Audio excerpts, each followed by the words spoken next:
Hello guys, welcome to another video. As you can tell from the title, today we're going to be talking about fat loss and more specifically what form of cardio you guys should be doing in order to target fat loss. Someone sneaking round the corner. Fat loss, blah. So I've broken this down into 4 different areas in order to get a greater understanding as to why one method may be more effective than the other. So firstly, we're just going to go over what do they both mean, i.e. HIIT versus LISS. Briefly going to go over the energy systems in which they work with, the anaerobic threshold which coincides with the energy systems. This is a big factor in terms of what may be more effective than the other. And then finally, my conclusion. So let's get to it. So in terms of what they both mean, starting with HIIT, as it's commonly referred to, this is high intensity interval training, and this refers to a period of exercise whereby it is broken up into different intervals. Some of those intervals are of a low to moderate intensity, and then others are of a very high intensity. Now, the key indicator in terms of this type of training is that the high intervals are meant to push you to extremes whereby you wouldn't normally go to. So typically you're going to be working between 70 to 95% of your maximum heart rate. A good way to indicate whether or not you're working near this threshold is if you can hold the conversation. If you can't and you're gasping for breath, then you're probably within that range there or thereabouts. And typically this type of exercise is usually carried out between 15 to 25 minutes. In terms of the opposing side, this is low intensity steady state. And the key difference between these two are that LISS is a prolonged period of exercise whereby one intensity is carried out throughout. So an example of this would just typically be if you go for a run. You would go for maybe generally more than 25 minutes, and at that point your body has met the demands of the exercise, and so you continue for a certain amount of time. It could be 45 minutes, an hour, and so forth. And typically within this threshold you should be working about 45 to 60% of your maximum heart rate, and you remain within here. It can go up or down there or thereabouts, but generally you would stick between here throughout the period of exercise. So although these two methods of cardio are very different, they ultimately use energy systems within our body. However, this type of training will use different energy systems compared to this method of training. So that's what we're going to look at very, very briefly in order to get a greater understanding and therefore conclude what may be more beneficial in terms of fat loss. So bear with me, I'm going to get a little bit scientific. It's probably not that scientific. Brace yourself. So going briefly over the energy systems, we have 3 different systems. The first of which is the phosphagen system, and this provides energy for you to do what you do for about 8 to 10 seconds. So it's that quick burst of energy that you first have when you start. After that, if you continue, then you'll start to use your glycogen lactic system. And the difference between these two is that the glycogen lactic system produces energy, but as a byproduct, i.e. as a result, it does start to produce lactic acid. If you have too much lactic acid in the blood, then you'll start to have quite an overwhelming pain in your abdomen. Probably referred to as a stitch. How? It's like a sharp pain. But anyway, that's what can happen. And then the third system is if you do exercise for a prolonged period of time. So similar to the LISS type of training, low intensity steady state, the aerobic system kicks into gear, and this is the point at which your body starts to meet the demands of the exercise and provides a continual amount of energy. So using the 3 energy systems which we've just vaguely gone through, we're now going to look at anaerobic and lactate threshold. And what this refers to is the point at which our body starts to produce lactate and spills it into the blood as a byproduct of producing energy. And a lot of research suggests that the more we test this threshold and the more we reach this threshold, the more advantageous it can be for fat loss. And the reason being is because every time we reach this threshold, it has a metabolic effect on our bodies.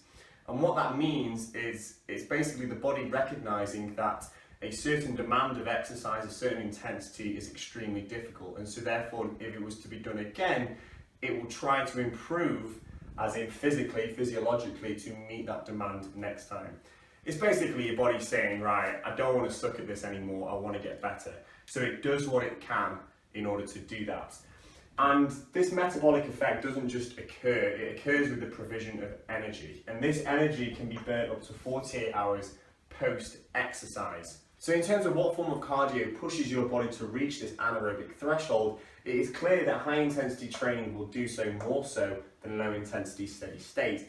And that is because during this high intensity interval training, the intervals of high intensity will be utilising and pushing your body to places which it hasn't been before. And that's when you'll start to build up the lactic acid. Whereas on the other side, the low intensity steady state, your body reaches the point at which it is okay and it can meet the demand of the exercise. And so it's not so much of a painful, if you like, experience. So what does that all mean? All it means in essence is that high intensity training can burn calories during exercise and post-exercise up to 48 hours afterwards.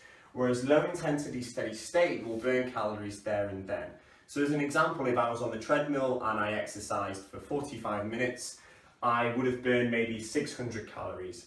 If I was to do high intensity training, exercising half the time of that, I could burn 250 calories, but a further 300 calories because of the metabolic effect which will be occurring in my body. This anaerobic threshold can be continually increased. So the more you test it, the higher it's going to be to reach next time.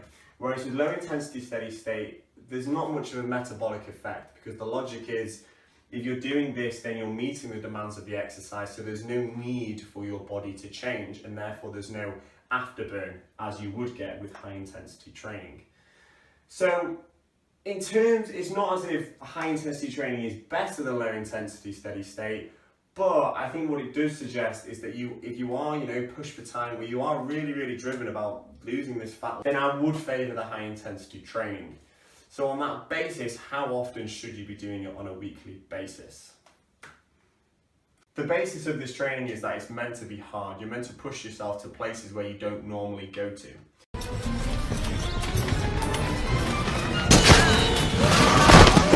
And so it is meant to be very taxing on the body. So if you are new to this type of training, then I would probably say 1 to 2 times a week. Whereas if you're more advanced or you're more experienced, then I'd probably say 3 to 4.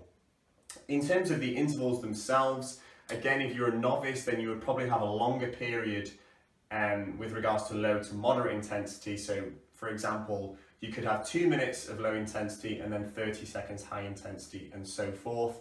If you're more accustomed to it, more experienced with this type of training, you may simply go to the point where it's 30 seconds high intensity, 30 seconds low intensity, and so forth. So it's very much dictated by your own experience, your own accountability, really, how you feel when you do it. But it's important to remember that although I'm plugging, if you like, high intensity training, you can't forget the importance of low intensity steady state. And there are a couple of reasons why, and this is where I'm going to conclude this video, you will be pleased to know. So to conclude, I want to finish on a few final notes. Now, as I've been banging on for about 10 minutes about how high intensity training is probably more beneficial in terms of fat loss, A, because it can take half the time, and B, it can have a continual metabolic effect on the body, it is important to recognise the benefits of low intensity steady state and how you should be incorporating some form of training of this form of cardio here and there. And the reasons are, it can have a cardiovascular effect on the body. It can improve your cardiovascular endurance, meaning that you can sustain prolonged period of exercise for a longer period of time. So say for example 50 minutes at a certain pace is usually quite challenging for the body. You'll find that the more you do it, just like anything in life, you will get better at it. It can also improve the blood flow, and what this means is that similar to improving the cardiovascular endurance, your body will simply be more efficient at producing energy in order to do the exercise which you're doing. So the more efficient you are, the more you can do in a short amount of time, yibba yada yada. But what I would say on one final note, which is important, is that if you do partake in low intensity steady state, I see people in the gym all the time, they'll go to the gym and exercise for an hour on the treadmill and they'll burn God knows how much, like 1,000 calories. And like I briefly mentioned before, with this form of cardio, you burn those calories there and then.